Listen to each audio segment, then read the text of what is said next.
사연 시작 전 무료로 할 수 있는 구독과 좋아요를 누르시면 복이 찾아옵니다.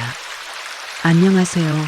저는 올해 68살의 평범한 가정주부였던 김순이라고 합니다. 지금 이 사연을 말하면서도 손이 떨리네요. 제 이야기를 누군가에게 들려준다는 게 부끄럽기도 하고 또 한편으로는 저와 같은 실수를 하시는 분들이 없었으면 하는 마음에 용기를 내봅니다.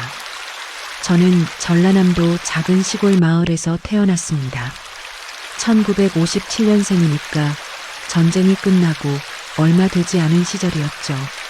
우리 집은 정말 가난했어요. 아버지는 남의 땅을 빌려 농사를 짓는 소작농이셨고 어머니는 품팔이를 다니시며 근근히 살림을 꾸려가셨습니다. 저는 5남매 중 셋째였는데 먹을 것도 변변치 않아서 형제들끼리 밥 한 숟가락을 놓고 다투기 일쑤였습니다. 그때의 배고픔을 지금도 생생하게 기억합니다. 보리밥에 된장국 한 그릇이면 그나마 좋은 날이었고 대부분은 쑥이나 냉이를 뜯어다가 죽을 쑤어 먹었어요. 겨울에는 얼어붙은 땅에서 무엇 하나 나올 게 없으니 더욱 힘들었죠. 그런 시절을 보내다 보니 자연스럽게 나는 절대 가난하게 살지 않겠다는 다짐을 하게 됐습니다. 초등학교를 간신히 졸업한 저는 15살에 서울로 올라왔습니다. 당시만 해도 시골에서 서울로 올라오는 게 흔한 일이었지만 제게는 정말 큰 모험이었어요. 부모님께 짐이 되고 싶지 않았고 또 돈을 벌어서 가족들을 도와드리고 싶었거든요. 처음 서울에 왔을 때의 그 두려움과 설렘을 어찌 말로 다 표현할 수 있을까요? 서울에서의 첫 직장은 양재동에 있는 작은 봉제 공장이었습니다. 아침 7시부터 밤 10시까지 하루 15시간씩 재봉틀 앞에 앉아 일했어요. 손가락은 늘 바늘에 찔려 피가 나고 허리는 끊어질 듯 아팠지만 참았습니다. 월급은 한 달에 3,000원이었는데 그 중에서 밥값과 자취방 월세를 떼고 나면 1,000원 정도 남았어요. 그 돈을 조금씩 모아서 고향에 계신 부모님께 보내드렸습니다. 그렇게 5년을 일했을 무렵 저는 20살이 됐고 중매로 남편을 만났습니다.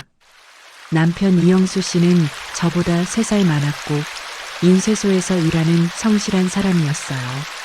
처음 만났을 때 남편이 했던 말이 지금도 기억납니다. 나는 지금 가진 게 없지만 평생 당신을 굶기지 않고 열심히 살겠습니다. 그 말 한마디에 저는 마음을 열었고 우리는 결혼을 하게 됐습니다. 신혼집은 서울 변두리의 단칸방이었습니다. 방 한 칸에 부엌도 화장실도 공동으로 쓰는 그런 곳이었죠. 하지만 저희는 행복했어요. 둘이서 열심히 일하면 언젠가는 더 나은 곳으로 이사 갈 수 있을 거라 믿었거든요. 남편은 인쇄소 일을 계속했고 저는 결혼 후에도 봉제 일을 그만두지 않았습니다. 결혼 1년 만에 첫째 아들 민수를 낳았습니다. 아기를 낳고 보니 제 삶의 의미가 완전히 바뀌더라고요. 이 아이만큼은 나처럼 가난하게 살게 하면 안 되겠다는 생각이 들었어요. 그래서 산후조리도 제대로 못하고 바로 일터로 나갔습니다. 아기를 업고 재봉틀을 돌리는 날도 많았죠. 주변 사람들이 말렸지만 저는 멈출 수가 없었어요. 2년 후에는 둘째 딸 민지가 태어났습니다. 이제 넷이서 단칸방에 사는 게 너무 비좁았어요. 남편과 상의 끝에 우리는 더 열심히 일해서 돈을 모으기로 했습니다. 남편은 낮에 인쇄소 일을 하고 밤에는 야간 경비 아르바이트를 시작했어요. 저는 낮에 봉제 공장에서 일하고 저녁에는 집에서 미식 일을 더했습니다. 아이들은 이웃집 할머니께 맡기거나 큰아이가 작은아이를 돌보게 했죠. 그렇게 악착같이 5년을 모은 끝에 우리는 드디어 작은 전셋집으로 이사를 갔습니다. 방 2칸에 부엌이 달린 그야말로 우리만의 집이었어요. 이사 가던 날 남편과 둘이서 얼마나 울었는지 모릅니다. 우리가 해냈어. 우리가 정말 해냈어. 그날의 감격을 어떻게 잊을 수 있겠어요. 아이들이 초등학교에 들어갈 무렵 저희는 좀 더 안정적인 수입을 위해 작은 구멍가게를 열기로 했습니다. 그동안 모아둔 돈을 종잣돈 삼아 동네 골목에 작은 가게를 얻었어요. 가게를 운영하면서 아이들도 볼 수 있고 수입도 생기니까 일석이조였죠. 남편은 계속 인쇄소 일을 하면서 저녁에는 가게 일을 도와줬습니다. 가게 운영이 생각보다 잘 됐어요. 동네 주민들이 단골이 돼주셨고 성실하게 장사를 하다 보니 입소문도 났습니다. 아침 6시에 가게 문을 열어서 밤 11시에 닫았는데 쉬는 날도 없었지만 돈이 모이는 게 보이니까 힘이 났어요. 아이들도 학교 끝나면 가게에 와서 숙제를 하고 손님이 많을 때는 심부름도 해주곤 했습니다. 그렇게 10년이 흘렀습니다. 아이들은 중학생과 고등학생이 됐고 저희는 드디어 전세가 아닌 작은 아파트를 장만할 수 있었어요. 25평짜리 아파트였는데 비록 구축이었지만 우리 소유의 집이라는 게 너무 자랑스러웠습니다. 대출도 좀 받았지만 가게 수입으로 충분히 갚을 수 있을 것 같았어요. 아이들 교육에는 특히 신경을 많이 썼습니다. 저처럼 배우지 못한 서러움을 아이들만큼은 겪지 않게 하고 싶었거든요. 학원비가 아무리 비싸도 보냈고 필요한 책이나 교재는 아낌없이 사줬습니다. 엄마 아빠는 배우지 못했어도 너희들만큼은 공부 열심히 해서 좋은 대학 가야 한다고 늘 말했죠. 큰아들 민수는 공부를 잘하는 편이었어요. 성실하고 착해서 선생님들께도 칭찬을 많이 받았습니다. 고등학교 때는 전교 20등 안에 들었고 대학 진학을 앞두고는 명문대를 목표로 열심히 공부했어요. 딸 민지도 오빠만큼은 아니었지만 나름대로 열심히 했습니다. 두 아이 모두 엄마 아빠가 힘들게 일하는 걸 알고 있어서 불평 없이 잘 따라줬어요. 드디어 민수가 대학에 합격했습니다. 서울에 있는 괜찮은 사립대학교 경영학과였어요. 합격 발표를 보던 날 저는 가게에서 손님들께 과자를 돌리며 자랑했습니다. 우리 아들이 대학생이 됐어요. 그날 밤 남편과 술 한잔하면서 우리가 고생한 보람이 있네라고 말했던 게 기억나네요. 대학 등록금은 만만치 않았습니다. 한 학기에 300만 원이 넘었으니까요. 하지만 저희는 포기하지 않았어요. 가게 수입과 남편 월급을 합쳐서 어떻게든 등록금을 마련했습니다. 학자금 대출도 좀 받았지만 아들이 졸업하면 취직해서 갚으면 되지라고 생각했어요. 2년 후 민지도 대학에 들어갔습니다. 인문계 대학이었는데 등록금은 민수 학교보다 조금 저렴했지만 그래도 부담이었죠. 이제 두 아이 모두 대학생이 되니까 매 학기마다 등록금만 700만 원 가까이 들어갔어요. 생활비까지 합치면 한 달에 200만 원은 좋게 들었습니다. 그때부터 정말 빡빡하게 살았어요. 저희 부부는 옷 한 벌 새로 사지 않았고 외식은 꿈도 못 꿨습니다. 가게에서 파는 컵라면으로 끼니를 때우는 날도 많았어요. 하지만 아이들 앞에서는 힘든 내색을 하지 않았습니다. 괜찮아. 너희들 공부만 열심히 해라고 말하면서요. 민수는 대학 다니면서도 알바를 했어요. 편의점, 과외, 학원 보조교사 등 이것저것 하면서 용돈이라도 스스로 벌려고 했죠. 기특했습니다. 민지도 방학 때는 카페에서 일하면서 자기 용돈을 벌었고요. 아이들이 이렇게 철들어주니까 더 열심히 벌어야겠다는 생각이 들었어요. 그런데 민수가 대학교 3학년이 됐을 때 갑자기 MBA를 하고 싶다고 했습니다. 엄마, 요즘은 학부만 나와서는 좋은 회사 들어가기 힘들어. 대학원까지 나와야 해. 저는 솔직히 당황했어요. 대학원이라는 게 돈이 얼마나 드는지도 몰랐고 또 그럴 여력이 있을지도 확신이 서지 않았거든요. 하지만 아들의 간절한 눈빛을 보니 차마 안 된다는 말을 할 수가 없었습니다. 알았어. 엄마 아빠가 알아서 할 테니까 넌 공부만 열심히 해라고 말했죠. 그날 밤 남편과 이야기를 나눴어요. 여기까지 왔는데 조금만 더 힘내면 되지 않겠어? 남편도 고개를 끄덕였습니다. 민수는 대학을 졸업하고 바로 MBA 과정에 진학했습니다. 대학원 등록금은 학부보다 훨씬 더 비쌌어요. 한 학기에 500만 원이 넘었고 2년 과정이니까 총 2천만 원 넘게 필요했습니다. 게다가 민지는 아직 대학 4학년이었기 때문에 두 아이의 학비를 동시에 대야 하는 상황이었죠. 그때쯤 가게 매출이 조금씩 떨어지기 시작했습니다. 동네에 대형마트가 들어서면서 손님들이 줄어든 거예요. 예전에는 하루에 20만 원씩 팔렸는데 이제는 10만 원도 안 될 때가 많았어요. 남편 월급으로는 생활비도 빠듯한데 아이들 학비까지 대려니 도저히 안 되겠더라고요. 고민 끝에 저희는 아파트를 담보로 대출을 받기로 했습니다. 5천만 원을 빌렸어요. 이자만 한 달에 20만 원이 넘었지만 아이들 교육을 위해서라면 어쩔 수 없다고 생각했습니다. 조금만 참자. 민수가 대학원 졸업하고 좋은 데 취직하면 다 갚을 수 있어. 남편과 저는 서로를 위로하며 버텼어요. 민지도 졸업을 앞두고 취업 준비를 시작했습니다. 토익 학원, 자격증 학원, 면접 학원까지 보내야 했어요. 요즘은 스펙이 있어야 취직이 된다는 아이 말을 들으니 또 학원비를 대줄 수밖에 없었죠. 한 달에 100만 원 가까이 들었지만 이것만 넘으면 된다고 스스로를 다독였습니다. 그런데 민지가 대학을 졸업하고도 1년 넘게 취업이 안 됐어요. 면접을 봐도 떨어지고 서류에서 탈락하는 날이 반복됐습니다.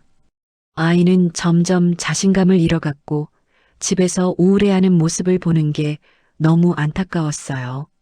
괜찮아, 민지야. 천천히 해도 돼. 엄마 아빠가 있잖아. 그렇게 위로하면서도 속으로는 걱정이 태산이었습니다. 남편의 건강도 나빠지기 시작했어요.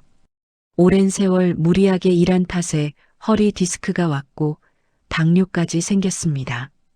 병원에서는 일을 좀 줄이고 쉬어야 한다고 했지만 그럴 수가 없었죠. 쉬면 수입이 없어지는데 어떻게 쉬겠어요. 남편은 약을 먹으면서도 계속 인쇄소에 나갔고 저도 가게 문을 닫을 수 없었습니다. 그러던 어느 날 민수가 여자친구를 데리고 왔습니다.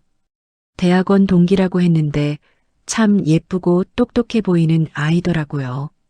엄마, 우리 결혼하려고요. 민수의 말에 저는 깜짝 놀랐습니다. 아직 취직도 안 했는데 벌써 결혼 이야기를 하다니요. 하지만 아들이 좋아하는 사람이라면 반대할 이유가 없었어요. 그런데 문제는 결혼 비용이었습니다. 예비 며느리 집에서는 서울에 집을 마련해 달라고 했어요. 전세라도 좋으니 서울 안에 신혼집을 구해달라는 거였죠. 당시 서울 전세가가 최소 2억은 됐으니까 저희로서는 감당하기 어려운 금액이었어요. 민수에게 솔직하게 말했습니다. 아들아, 미안한데 엄마 아빠가 지금 당장 그 돈을 마련하기가 어렵다. 내가 취직해서 조금씩 모으면 안 될까? 그런데 민수가 실망한 표정을 지으며 말했어요. 엄마, 나 때문에 평생 고생하시면서 여기까지 키워주신 거 알아요. 그런데 이제 제 인생도 시작해야 하잖아요. 친구들은 다 부모님이 집 마련해 주시던데. 그 말을 듣는 순간 가슴이 철렁했습니다. 아이를 위해 평생을 희생했는데 이제 와서 더 해줄 게 없다는 게 너무 미안하고 죄스러웠어요. 밤새 남편과 의논한 끝에 우리는 결정을 내렸습니다. 지금 살고 있는 아파트를 팔아서 아들 신혼집 전세금을 마련해 주기로 한 거예요. 아파트 시세가 3억 정도 됐는데 대출금 5천만 원을 갚고 나면 2억 5천만 원 정도 남았어요. 그 돈으로 민수 신혼집 전세 2억을 내주고 남은 5천만 원으로 저희는 지방의 작은 전세집으로 이사를 가기로 했습니다. 괜찮아. 우리 둘이 살기엔 작은 집이면 충분해. 남편과 저는 그렇게 위로하며 결정을 실행에 옮겼어요. 민수는 정말 기뻐했습니다. 엄마, 아빠, 감사합니다. 제가 빨리 취직해서 꼭 보답할게요. 아들의 환한 웃음을 보니 힘들어도 이렇게 해주길 잘했다는 생각이 들었어요. 결혼식은 소박하게 치렀습니다. 예식장도 작은 곳으로 정하고 하객도 최소한으로 줄였죠.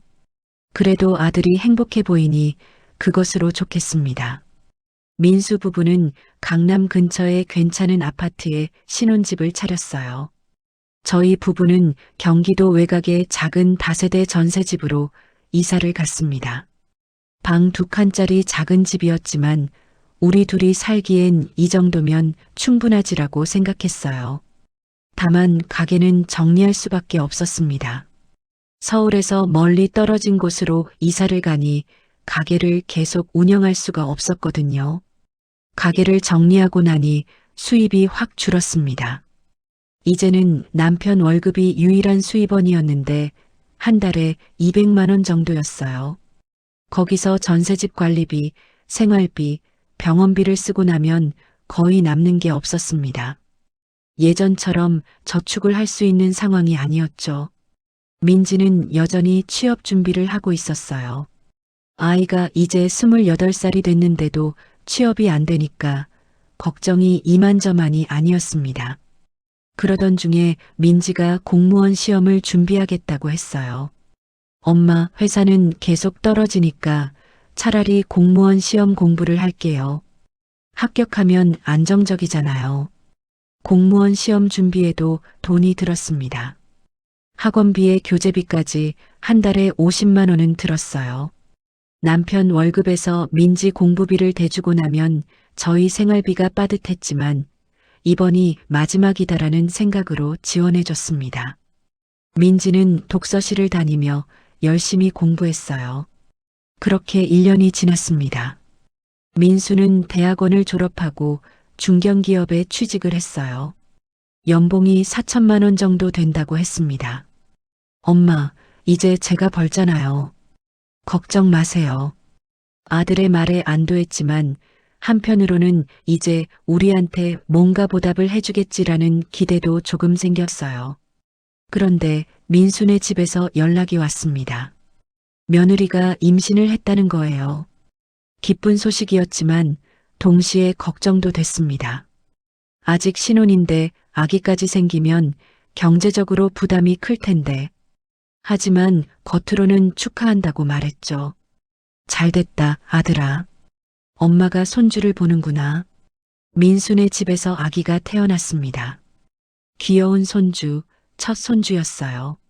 아기 얼굴을 보는 순간 그동안의 고생이 다 잊혀지는 것 같았습니다. 이 아기를 위해서라도 우리가 더 건강해야 해. 남편과 저는 그렇게 다짐했어요. 그런데 산후조리원 비용을 저희가 내달라는 얘기를 들었습니다. 요즘은 산후조리원을 가는 게 당연한 거라고 며느리 친정에서는 절반을 낼 테니 저희도 절반만 내달라는 거였어요. 비용을 알아보니 200만 원이 넘더라고요. 저희 몫으로 100만 원을 내야 했습니다. 솔직히 부담이 됐어요. 한 달 생활비가 100만 원 정도인데 그 돈을 한 번에 내라니. 하지만 첫 손주 산후조리비를 안 낼 수도 없는 노릇이었죠. 남편과 상의해서 그동안 비상금으로 모아둔 돈을 꺼내서 냈습니다. 우리 손주 잘 커야지. 그렇게 스스로를 위로했어요. 손주가 100일이 됐을 때도 비용이 들었습니다. 100일상 비용, 돌잔치 비용. 요즘은 다 큰 돈이 들더라고요. 민수가 엄마 제가 다 할게요라고 말은 했지만 결국 부족한 부분은 저희가 보태줄 수밖에 없었어요. 괜찮아. 우리 손주 잘 크는 게 중요하지. 그렇게 생각하며 통장에서 돈을 뺐습니다. 그러던 어느 날 민수에게서 전화가 왔어요. 엄마, 저희 전세 계약이 곧 끝나는데 집주인이 전세금을 올려달래요. 2억에서 2억 5천으로요. 갑자기 5천만 원을 더 내야 한다는 얘기였습니다. 민수 부부 저축으로는 도저히 그 돈을 마련할 수 없다고 했어요. 저는 당황했습니다. 지금 저희한테도 5천만 원 같은 큰 돈은 없었거든요. 아들아, 미안한데 엄마 아빠도 지금 여유가 없어.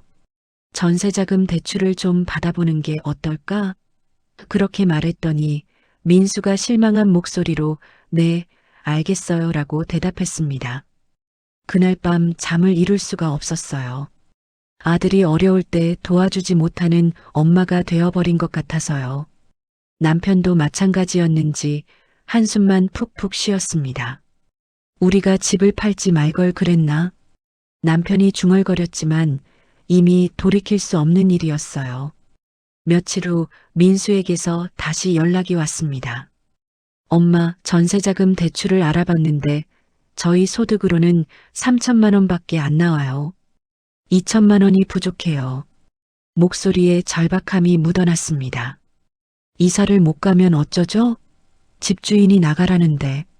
그 말을 듣는 순간 가슴이 무너지는 것 같았어요. 아들 가족이 길거리에 나앉을 수는 없는 일이잖아요. 특히 어린 손주까지 있는데. 저는 남편과 긴 이야기를 나눴습니다.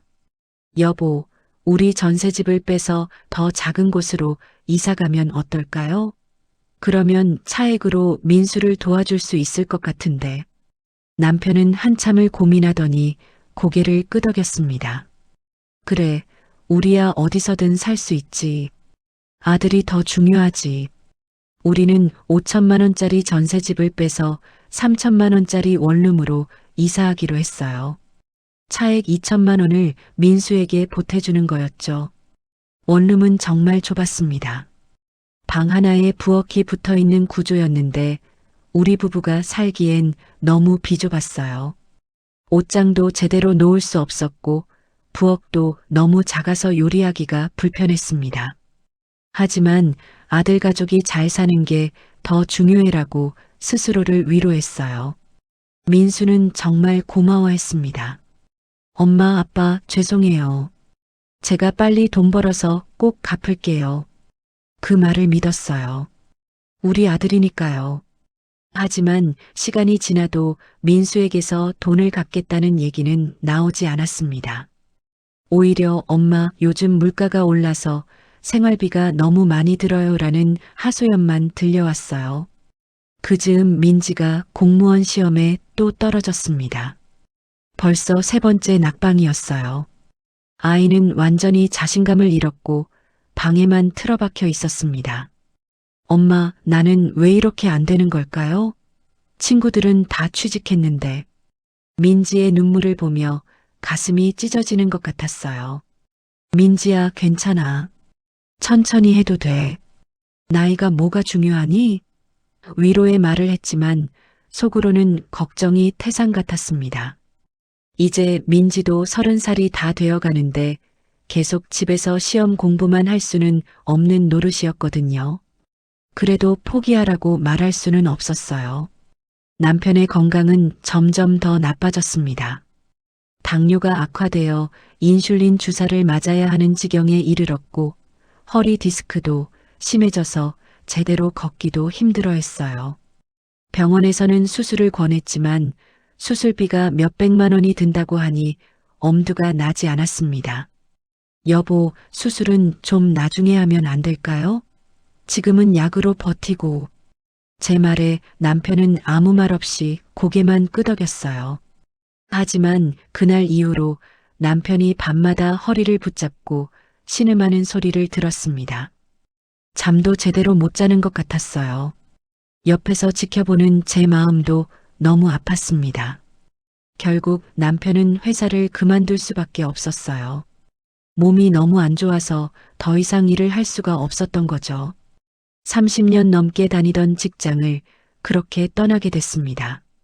퇴직금으로 3천만 원 정도 나왔는데 그나마 다행이었어요.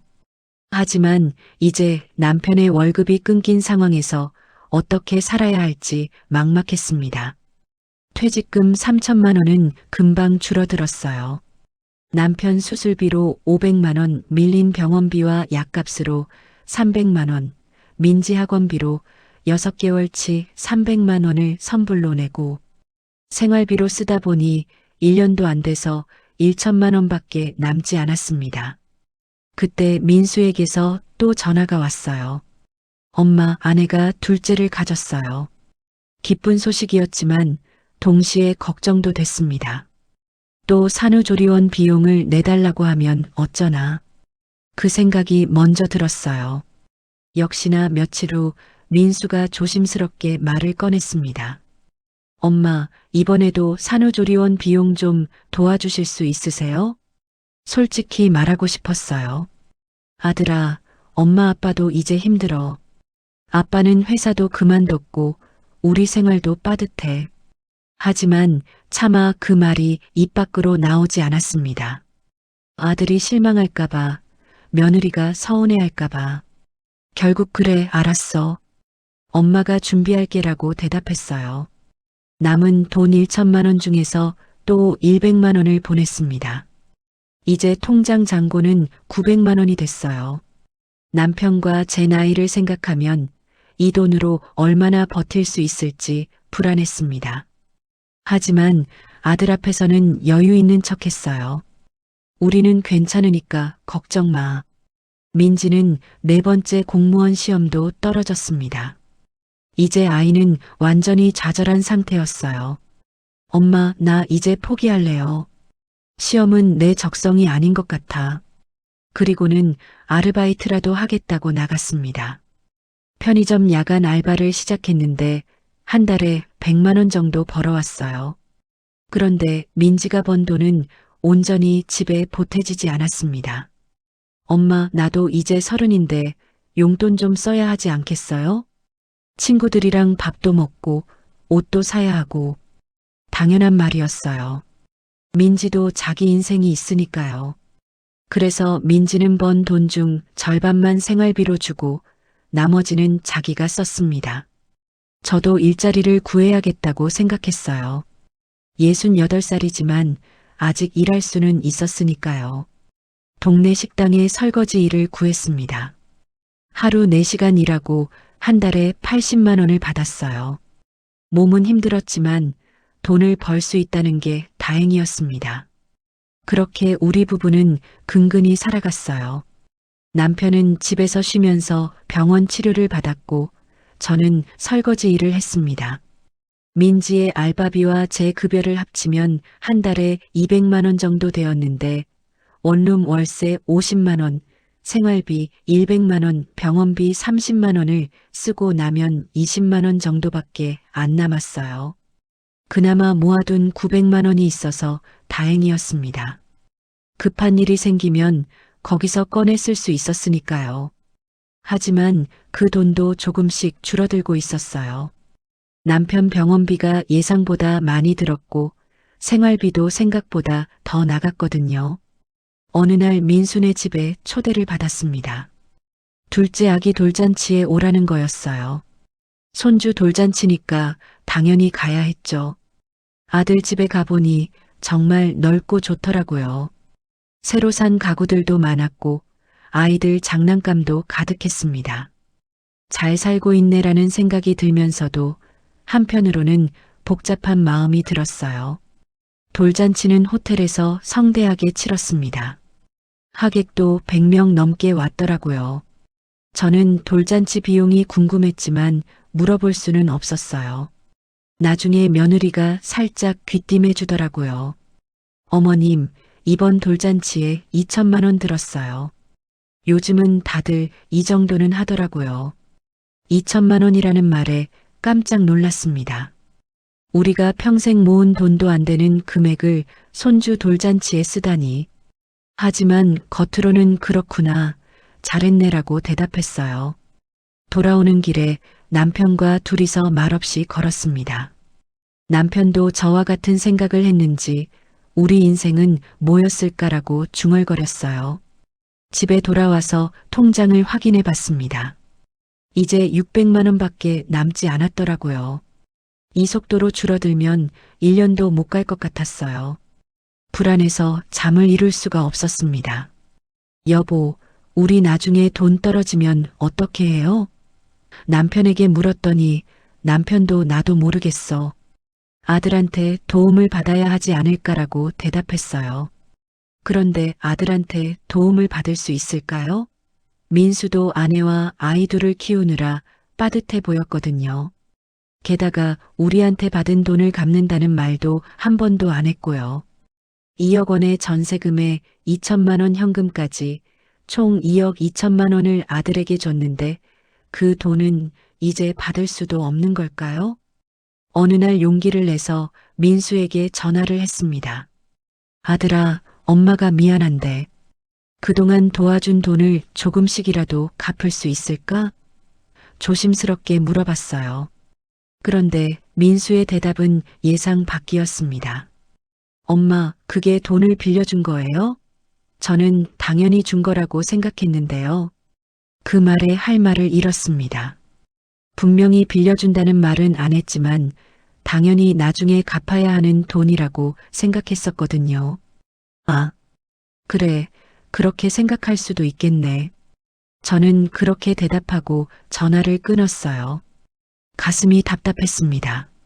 남편에게 그 이야기를 했더니 남편도 아무 말이 없었어요.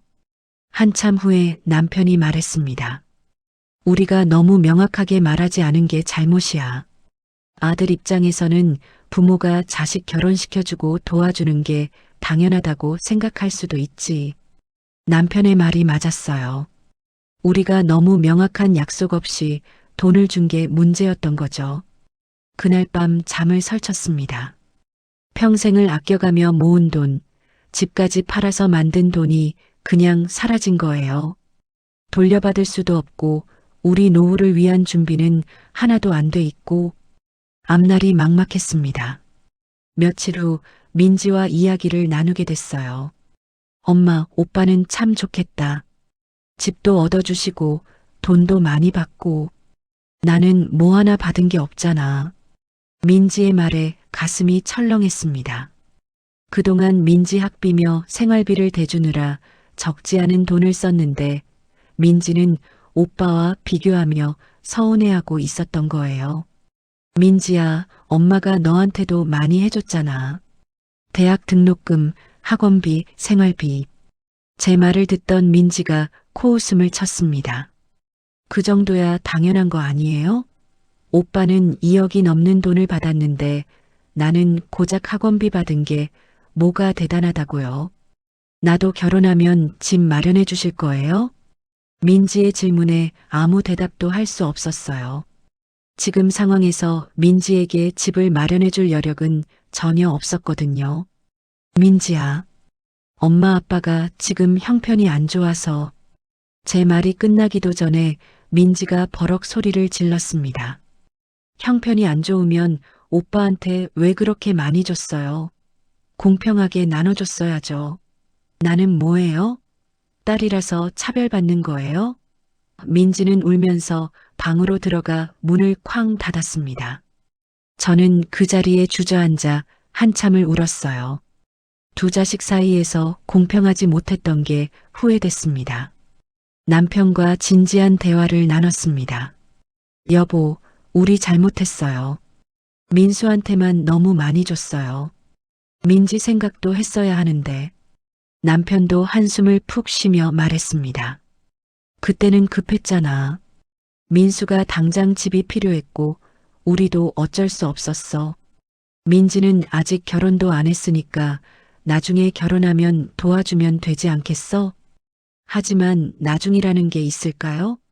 지금도 이렇게 빠듯한데 몇 년 후 민지가 결혼한다고 하면 우리가 도와줄 수 있을까요? 통장 잔고는 계속 줄어들고 있고 저희 나이는 점점 많아지는데 불안감이 커져만 갔습니다. 그 즈음 남편이 쓰러졌습니다. 집에서 갑자기 의식을 잃고 쓰러진 거예요. 깜짝 놀라서 119를 불렀고 응급실로 실려갔습니다. 의사 선생님 말로는 당뇨 합병증으로 뇌졸중이 온 거라고 했어요. 다행히 빨리 오셔서 큰 문제는 없지만 앞으로 관리를 잘 하셔야 합니다. 입원비가 하루에 15만 원씩 들었습니다. 일주일 입원했더니 100만 원이 훌쩍 넘었어요. 퇴원할 때 계산서를 보니 150만 원이었습니다. 통장에서 돈을 뽑아 계산하고 나니 이제 450만 원밖에 남지 않았더라고요. 민수에게 아버지가 입원했다고 연락했습니다. 아들아, 아빠가 쓰러져서 병원에 계셔. 민수는 놀라며 어머, 아버지 괜찮으세요? 제가 곧 갈게요라고 했어요.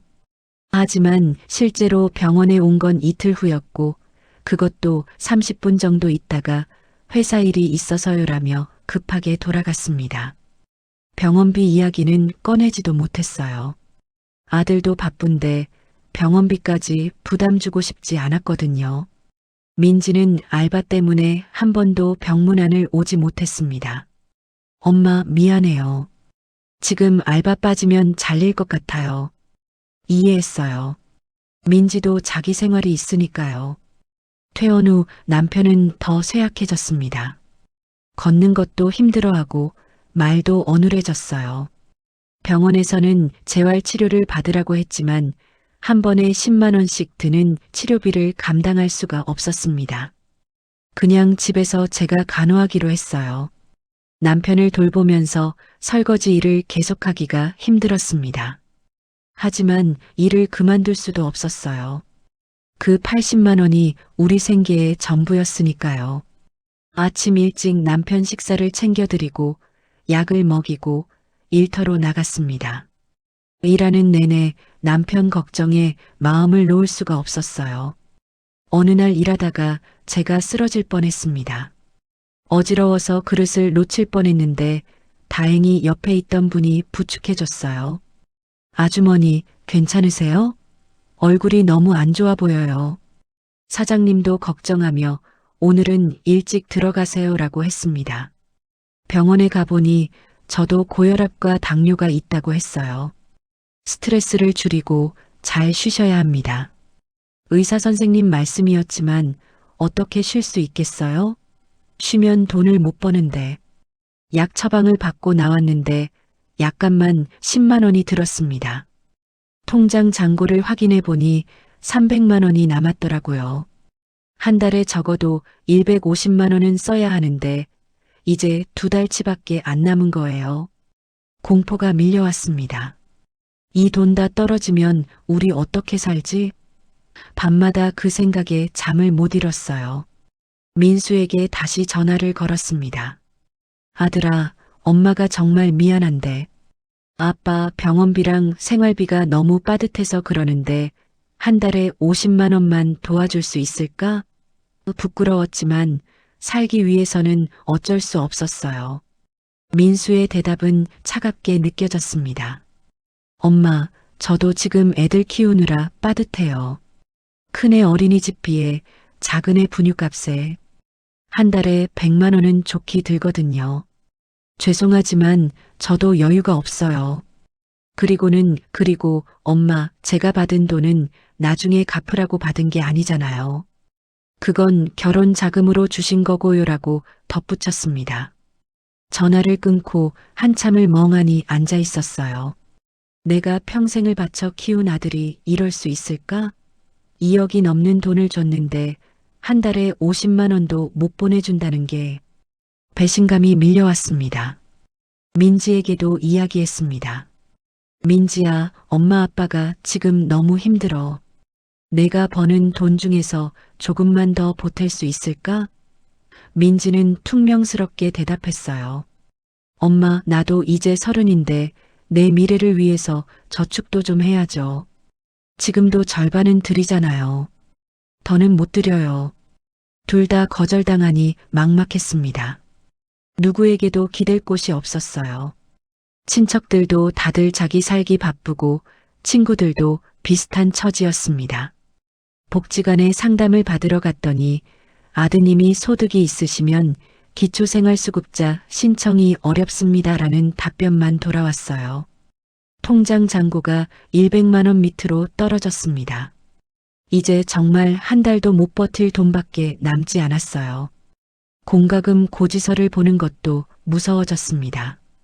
전기세, 수도세, 관리비 다 내고 나면 얼마 남지 않았거든요. 식사도 제대로 못했습니다. 하루에 2끼만 먹었고 그것도 라면이나 국수로 때웠어요. 고기는 구경도 못한 지 오래됐고 과일도 사 먹을 수 없었습니다. 남편은 당뇨 환자라 식단 관리를 해야 하는데 그럴 형편이 안 됐어요. 남편의 상태는 점점 더 나빠졌습니다. 약을 제때 먹어야 하는데 약값이 부담되어 조금씩 아껴 먹였어요. 하루 3번 먹어야 하는 약을 2번만 먹이고 그러다 보니 혈당 조절이 안 되고 상태가 악화됐습니다. 어느 날 밤 남편이 제 손을 잡으며 말했어요. 여보, 미안해. 내가 당신을 이렇게 힘들게 하네. 차라리 내가 죽어버리면. 깜짝 놀라서 남편의 입을 막았습니다. 무슨 소리예요? 그런 말하지 마세요. 하지만 저도 속으로는 비슷한 생각을 하고 있었어요. 차라리 죽는 게 나을까? 그런 생각을 하는 제 자신이 너무 비참했습니다. 평생을 열심히 살았는데 왜 이렇게 됐을까? 아이들을 위해 모든 걸 바쳤는데 왜 이제 와서 이렇게 외로울까? 밤마다 울면서 잠들었어요. 원룸 월세도 밀리기 시작했습니다. 집주인에게 죄송합니다. 조금만 기다려주세요라고 사정했지만 집주인도 이해해줄 수 없다는 반응이었어요. 한두 달은 봐드릴 수 있지만 계속 이러시면 나가셔야 합니다. 나갈 곳도 없었습니다. 이 좁은 원룸에서조차 쫓겨나면 우리는 어디로 가야 할까요? 거리에서 노숙을 해야 하나? 그런 상상만으로도 끔찍했습니다. 밤마다 불안에 떨며 잠을 설쳤어요. 설상가상으로 제가 일하던 식당이 문을 닫게 됐습니다. 사장님이 미안합니다. 장사가 안 돼서 가게를 접게 됐어요 라고 하시더라고요. 80만 원이던 수입이 완전히 끊긴 겁니다. 이제 민지가 주는 50만 원이 우리의 유일한 수입이 됐어요. 새로운 일자리를 찾아야 했습니다. 하지만 60이 넘은 나이에 일자리를 구하기가 쉽지 않았어요. 파출부, 청소, 설거지 어디든 찾아다녔지만 다들 나이가 너무 많으시네요. 또는 건강 상태가 안 좋으시면 힘드실 거예요 라며 거절했습니다. 일주일, 2주일이 지나도 일자리를 찾지 못했어요. 통장 잔고는 50만 원 밑으로 떨어졌고 집주인은 월세를 독촉했습니다. 이번 달까지는 기다릴 테니 다음 달에는 꼭 내주세요. 안 그러면 퇴거 조치를 취하겠습니다. 민수에게 다시 한번 연락했습니다. 이번에는 사정사정했어요. 아들아, 엄마가 이렇게까지 말하기 싫지만 정말 살 길이 없어. 집에서 쫓겨날 것 같아. 제발 도와줄 수 없겠니? 목소리가 떨렸고 눈물이 났습니다. 민수는 한숨을 푹 쉬더니 말했습니다. 엄마, 그동안 제가 받은 돈은 다 집 전세금으로 들어갔어요. 지금 제 통장에는 여유 자금이 하나도 없다고요. 그리고 솔직히 말씀드리면 엄마 아빠가 돈 관리를 못하신 것 같아요. 그렇게 큰 돈이 있었는데 다 어디다 쓰신 거예요? 아들의 말이 칼처럼 가슴에 꽂혔습니다. 돈 관리를 못했다고? 그 돈이 다 내 집 전세금으로 들어갔는데 화가 났지만 화를 낼 처지도 아니었어요. 그래, 알았어. 미안하다라고만 하고 전화를 끊었습니다. 민지에게도 상황을 솔직하게 이야기했습니다. 민지야, 엄마가 일자리를 잃었어. 이제 내가 주는 돈이 우리 생활의 전부야. 혹시 조금만 더 도와줄 수 없을까? 민지는 짜증 섞인 목소리로 대답했어요. 엄마, 진짜 이러시면 안 돼요. 나도 내 인생이 있는데 평생 엄마 아빠 뒷바라지하면서 살 수는 없잖아요. 민지의 말도 틀리지 않았어요. 28살 젊은 여자가 자기 미래를 위해 돈을 모으는 게 당연하죠. 하지만 부모로서는 너무 서러웠습니다. 내가 평생 너희를 위해 살았는데 이제 나는 짐이 된 거니? 그날 밤 남편과 마주 앉아 울었습니다. 둘 다 말없이 눈물만 흘렸어요. 무슨 말을 해야 할지 몰랐습니다. 평생을 열심히 살았는데 왜 이렇게 됐을까? 뭘 잘못한 걸까? 후회만 밀려왔습니다. 다음 날 아침 남편이 말했습니다. 여보, 우리 민수네 집에 가서 얘기해보자. 아무리 그래도 자식인데 부모가 이렇게 힘든 걸 보고 그냥 있지는 않겠지. 저는 고개를 저었어요. 안 돼요. 그렇게 구걸하듯이 찾아갈 수는 없어요. 하지만 선택의 여지가 없었습니다. 일주일 후 우리는 민수네 집을 찾아갔어요. 초인종을 누르니 며느리가 문을 열었습니다. 어머니, 장인어른, 어쩐 일이세요? 반갑지 않은 표정이 역력했어요. 민수 있니? 아빠랑 엄마가 할 얘기가 있어서. 거실에 들어가니 민수가 소파에 앉아 TV를 보고 있었습니다. 우리를 보더니 당황한 표정을 지었어요. 아버지, 어머니, 왜 오셨어요? 미리 말씀하시지. 남편이 먼저 입을 열었습니다. 아들아, 사실은 우리가 지금 집에서 쫓겨날 처지야. 월세를 못 내서 엄마도 일자리를 잃었고 우리가 정말 갈 데가 없어. 남편의 목소리가 떨렸습니다. 민수는 잠시 침묵하더니 며느리를 쳐다봤어요. 며느리는 난처한 표정으로 여보, 우리도 여유가 없잖아. 라고 말했습니다. 민수가 말했어요. 아버지, 어머니, 저도 도와드리고 싶은데 저희도 전세금 올려야 하고 애들 키우는데 돈이 너무 많이 들어요. 그럼 우리 어떻게 하라고? 거리에서 자라고? 제가 참지 못하고 소리쳤습니다. 민수는 얼굴을 붉히며 어머니, 그렇게까지 말씀하시면 제가 받은 돈도 다 집에 들어간 거잖아요. 제 돈도 아니고요. 그 순간 깨달았습니다. 민수는 우리가 준 2억이 넘는 돈을 자기가 받은 돈이 아니라 당연히 받아야 할 돈으로 생각하고 있었던 거예요. 그리고 그 돈에 대한 어떤 책임감도 느끼지 않았습니다. 며느리가 끼어들었어요. 어머니, 죄송하지만 저희 집은 좁아서 두 분이 함께 사시기에는 공간이 부족해요. 그리고 시어머니가 계시면 제가 일도 못 나가잖아요.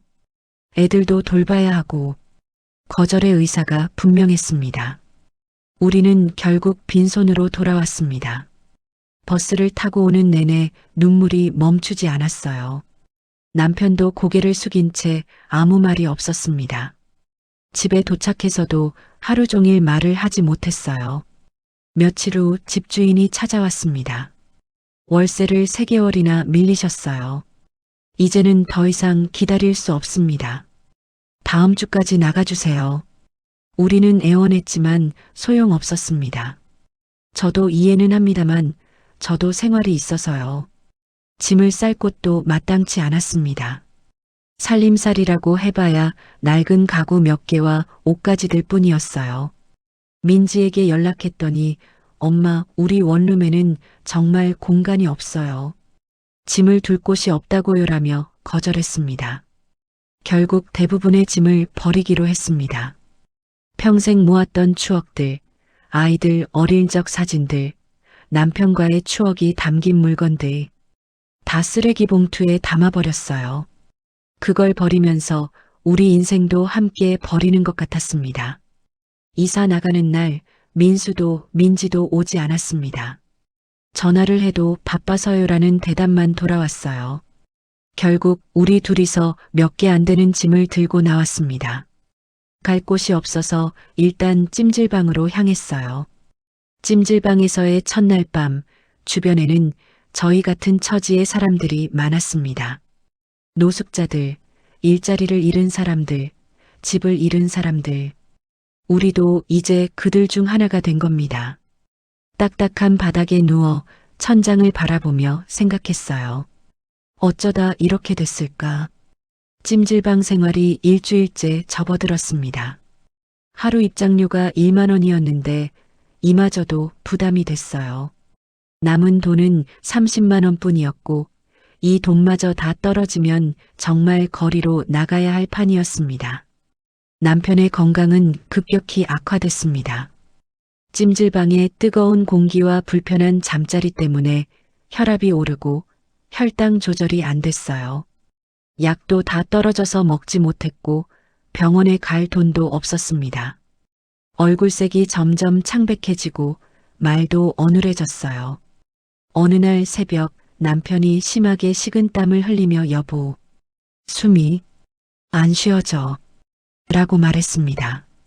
깜짝 놀라서 119에 신고했어요. 구급차가 와서 남편을 실어갔고 저도 함께 탔습니다. 응급실에서 의사가 말했습니다. 당뇨 합병증으로 심근경색이 왔습니다. 지금 당장 수술을 해야 하는데 수술비가 500만 원 정도 듭니다. 500만 원. 지금 제 통장에는 30만 원밖에 없는데 선생님, 돈이 없으면 수술을 못 받나요? 떨리는 목소리로 물었습니다. 의사는 난처한 표정을 지으며 일단 응급조치는 하겠지만 근본적인 치료를 위해서는 수술이 필요합니다라고 했어요. 민수에게 급하게 전화를 걸었습니다. 민수야, 아빠가 심근경색으로 쓰러지셨어. 당장 수술을 해야 하는데 500만 원이 필요해. 제발 도와줘. 목소리가 떨리고 눈물이 났습니다. 민수는 당황한 목소리로 500만 원이요? 그렇게 큰 돈을 갑자기 어떻게 하더니 어머니, 제가 지금 은행에 있는 돈이 별로 없어요. 전세금 올려야 해서 대출도 받아놨고 라며 망설였습니다. 아들아, 내 아버지가 죽을 수도 있어. 제발. 저는 울면서 애원했습니다. 한참의 침묵 후 민수가 말했어요. 알겠습니다. 일단 병원으로 갈게요. 거기서 이야기해요. 전화를 끊고 기다렸지만 민수는 3시간이 지나도 오지 않았습니다. 다시 전화를 걸었더니 며느리가 받았어요. 어머니, 죄송한데요. 저희가 상의해 봤는데 지금 저희 형편으로는 500만 원을 도저히 어렵습니다. 대출도 이미 많이 받았고, 그리고 솔직히 말씀드리면 그동안 들인 돈도 적지 않잖아요. 며느리의 목소리에는 짜증이 섞여 있었습니다. 그럼 내 아버지는 어떻게 하라고? 죽으라는 거니? 제가 소리쳤습니다. 며느리는 어머니, 그렇게 말씀하시면 저희도 힘들어요. 의료급여 신청하시면 안 돼요? 라며 전화를 끊어버렸습니다. 민지에게도 연락했습니다. 민지야, 아빠가 위험해. 제발 도와줘. 민지는 한숨을 쉬며 말했어요. 엄마, 나도 돈이 없어요. 통장에 200만 원밖에 없는데 이건 내 결혼자금이에요. 이것까지 드리면 나는 정말 아무것도 남는 게 없어요. 200만 원이라도 좋아. 제발. 제가 애원하자 민지는 울먹이며 엄마, 왜 나한테만 이래요? 오빠는 집도 샀잖아요. 왜 나한테만 계속 돈을 요구하세요? 라고 소리쳤습니다. 그 순간 깨달았습니다. 민지도 한계에 도달했다는 것을요. 그동안 매달 50만 원씩 보내온 것도 얼마나 힘들었을까. 하지만 지금은 남편의 생명이 달린 문제였습니다. 민지야, 제발. 아빠가 죽으면 안 돼. 민지는 한참을 울다가 알았어요. 200만 원 보낼게요. 하지만 이게 마지막이에요. 나도 이제 못해요라고 말하고 전화를 끊었습니다. 얼마 후 200만 원이 입금됐지만 여전히 300만 원이 부족했습니다. 의료사회복지사를 찾아가 상황을 설명했습니다. 저희 남편이 수술을 해야 하는데 돈이 없어요. 어떻게 하면 될까요? 복지사는 친절하게 설명해 줬어요. 긴급복지지원 제도를 신청하실 수 있습니다. 그리고 의료급여 신청도 가능할 것 같아요. 서류 작업을 시작했습니다. 재산 상황, 소득, 가족관계, 모든 것을 증명해야 했어요. 민수에게 준 돈, 민수의 집 전세금, 이 모든 게 기록으로 남아 있었습니다. 복지사가 서류를 보더니 고개를 갸우뚱했어요. 어르신, 여기 보니까 최근 3년 내에 자녀에게 2억이 넘는 금액을 증여하셨네요. 이 경우에는 재산 처분으로 간주돼서 긴급복지지원 대상에서 제외될 수 있습니다. 머리를 망치로 맞은 것 같았습니다. 그럼 저희는 어떻게 해야 하나요? 떨리는 목소리로 물었습니다. 복지사는 안타까운 표정으로 자녀분께 재정적 지원을 요청하시거나 병원의 분할 납부를 상담해 보시는 게 좋겠습니다라고 말했어요. 병원 원무과에 가서 사정했습니다. 수술비를 한꺼번에 낼 수가 없어요. 분할로 낼 수 있을까요? 원무과 직원은 난처한 표정을 지으며 일단 선입금으로 절반은 내셔야 수술이 가능합니다라고 했습니다. 250만 원. 민지가 보낸 200만 원에 제 통장에 30만 원을 더해도 230만 원밖에 안 됐어요. 20만 원이 부족했습니다. 어디서 구할까? 머릿속이 하얘졌습니다. 결국 찜질방에 두고 온 남은 짐을 팔기로 했습니다. 남편의 시계, 제 반지, 낡은 가방, 중고거래 앱에 올렸어요. 금매입니다. 빨리 가져가실 분 절박한 심정으로 가격을 최대한 낮췄습니다. 몇 시간 후 한 사람이 연락이 왔습니다. 시계랑 반지 다 사겠습니다. 15만 원 드릴게요. 원래 가격보다 훨씬 낮았지만 선택의 여지가 없었어요. 네, 감사합니다. 빨리 와주세요. 물건을 넘기고 15만 원을 받았습니다. 이제 245만 원. 아직도 5만 원이 부족했어요. 주변을 둘러봤습니다. 더 팔 것이 없었습니다. 몸에 걸친 옷과 신발밖에는.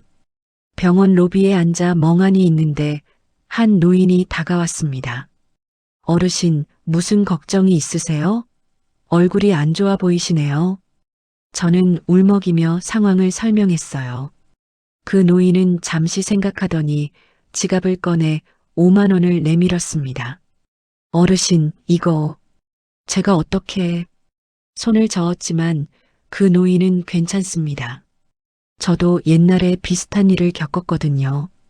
누군가의 도움으로 살았습니다.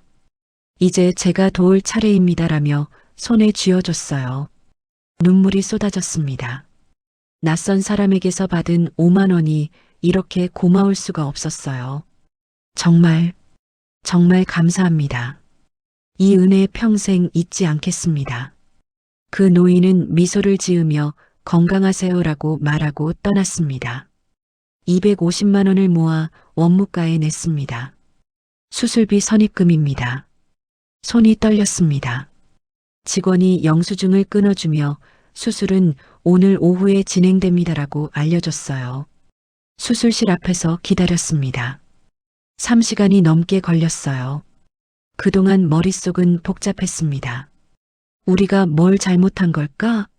자식들을 위해 최선을 다했는데 왜 이렇게 됐을까? 수술이 끝나고 의사가 나왔습니다. 수술은 성공적이었습니다. 하지만 앞으로 꾸준한 관리가 필요합니다. 약도 빠짐없이 드셔야 하고 정기검진도 받으셔야 합니다. 다행이라는 생각과 함께 앞으로의 치료비 걱정이 밀려왔습니다. 남편이 중환자실에서 일반 병실로 옮겨진 후 저는 남편 곁을 지켰습니다. 남편은 힘없는 목소리로 여보, 미안해. 내가 건강관리를 잘했어야 하는데 라고 말했어요. 당신 잘못이 아니에요. 우리가 선택을 잘못한 거죠. 저는 남편의 손을 잡았습니다. 남편의 손은 예전보다 훨씬 말랐고 주름이 더 깊어져 있었어요. 며칠 후 민수가 병원에 왔습니다. 과일 바구니 하나를 들고요. 아버지, 괜찮으세요? 민수는 어색하게 인사했습니다. 남편은 고개를 끄덕이며 수술은 잘 됐어라고 대답했어요. 민수는 잠시 망설이더니 입을 열었습니다. 아버지, 어머니, 죄송합니다. 제가 너무 냉정하게 대한 것 같아요. 하지만 저도 제 가정이 있고 애들 키우느라 정말 여유가 없어서 제가 말을 끊었습니다. 알아. 내 처지도 이해해. 하지만 민수야, 내가 지금 사는 그 집은 누구 돈으로 산 거니? 우리가 평생 모은 돈으로 내 전세금을 마련해줬잖아. 그런데 내 아버지가 죽을 고비에서도 돈이 없다고? 민수는 고개를 숙였습니다. 그건 제가 받아야 할 상속 같은 거였잖아요. 미리 받은 거고. 그 말에 화가 치밀었습니다. 상속? 내가 언제 상속받을 권리가 있었니? 우리가 살아있는데? 어머니, 그렇게 말씀하시면 민수의 목소리가 높아졌습니다. 저도 제 인생이 있어요. 평생 부모님 돈으로만 살 수는 없잖아요. 이제는 저도 제 가족을 먼저 생각해야 해요. 남편이 기침을 하며 말했습니다. 그래, 내 말이 맞아. 내 가족을 먼저 생각해야지. 우리는 이제 너희에게 짐일 뿐이니까. 남편의 목소리에는 깊은 슬픔이 묻어 있었습니다. 민수는 더 이상 할 말이 없는 듯 그럼 건강하세요라고만 하고 병실을 나갔습니다. 과일 바구니만 덩그러니 남았어요. 저는 그 과일 바구니를 보며 씁쓸하게 웃었습니다. 2억을 줬더니 과일 바구니 하나를 받았네. 남편이 퇴원한 후 우리는 갈 곳이 없었습니다. 다시 찜질방으로 돌아갈 수도 없었어요. 남편의 건강 상태로는 찜질방 생활이 불가능했습니다. 복지사가 알려준 임시거처 쪽방촌을 알아보기로 했습니다. 쪽방촌은 생각보다 열악했습니다. 좁은 방, 공동 화장실, 낡은 시설. 하지만 선택의 여지가 없었어요. 보증금 30만 원에 월세 20만 원. 민지가 보낸 돈 중 남은 돈으로 계약을 했습니다. 방은 겨우 2평 남짓했습니다. 침대 하나 놓으면 다른 건 아무것도 둘 수 없었어요. 창문도 작아서 햇빛이 잘 들어오지 않았습니다. 벽은 곰팡이로 얼룩져 있었고 천장에서는 물이 새고 있었어요. 여보, 우리가 이렇게까지 살아야 하나? 남편이 방 안을 둘러보며 말했습니다. 저는 억지로 웃으며 그래도 비바람은 피할 수 있잖아요. 찜질방보다는 낫지라고 대답했지만 속으로는 눈물이 났습니다. 이웃들은 대부분 우리와 비슷한 처지였습니다. 노숙자, 일용직 노동자, 기초생활수급자. 복도에서 마주치면 서로 눈인사만 하고 지나갔어요. 누구도 다른 사람의 사연을 묻지 않았습니다. 기초생활수급자 신청을 다시 했습니다. 이번에는 민수에게 부양 거부 확인서를 받아야 했어요. 전화를 걸어 민수야, 서류 좀 써줄 수 있니? 우리가 기초생활수급자 신청을 하려면 내 확인이 필요해라고 말했습니다. 민수는 한숨을 쉬며 그게 뭔데요? 라고 물었습니다. 부양 거부 확인서야. 내가 우리를 부양할 능력이 없거나 의사가 없다는 걸 확인하는 서류야. 이게 있어야 우리가 수급자가 될 수 있어. 그럼 제가 부모님을 버린다는 서류를 쓰라는 거예요? 민수의 목소리가 떨렸습니다. 아니야. 그냥 형식적인 거야. 내가 실제로 우리를 부양할 여력이 없다는 걸 증명하는 거지. 제발 도와줘. 며칠 후 민수가 서류를 들고 왔습니다. 얼굴이 창백했어요. 어머니, 이거 쓰고 나니까 제가 정말 나쁜 자식이 된 것 같아요. 주변에서도 이상하게 보고. 민수는 울먹였습니다. 민수야, 괜찮아. 내 잘못이 아니야. 저는 서류를 받으며 말했지만 마음 한편으로는 서글펐습니다. 아들이 법적으로 부모를 부양하지 않겠다고 서명한 서류. 이게 우리의 현실이었습니다. 민지에게는 연락하지 않았습니다. 이미 충분히 힘들게 했으니까요. 복지사가 따님도 확인서를 받아오셔야 합니다라고 했을 때 저는 딸은 결혼 준비 중이라 여유가 없어요. 아들 것만으로는 안 될까요? 라고 애원했습니다. 다행히 민수의 소득과 재산이 기준 이하여서 그의 서류만으로도 신청이 가능했습니다. 며칠 후 통보가 왔어요. 기초생활수급자로 선정되셨습니다. 월 60만 원의 생계급여가 지급됩니다. 60만 원. 월세 20만 원을 내고 나면 40만 원이 남았습니다. 두 사람이 한 달을 살기에는 빠듯한 금액이었어요.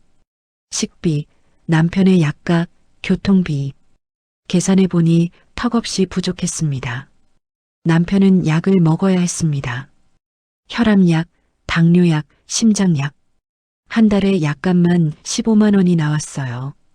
의료급여로 일부는 지원받았지만 여전히 본인 부담금이 있었습니다. 식사는 최대한 절약했습니다. 아침은 라면, 점심은 복지관 무료급식, 저녁은 주로 밥과 김치. 가끔 마트에서 할인하는 계란이나 두부를 사다가 반찬을 만들었어요. 남편의 건강은 조금씩 회복됐지만 예전 같지는 않았습니다. 계단을 오를 때면 숨이 차고 조금만 걸어도 다리가 아파했어요. 여보, 나 이제 일도 못할 것 같아. 라며 한숨을 쉬었습니다. 괜찮아요. 우리 조금만 더 버티면 돼요. 저는 위로했지만 사실 앞날이 막막했습니다.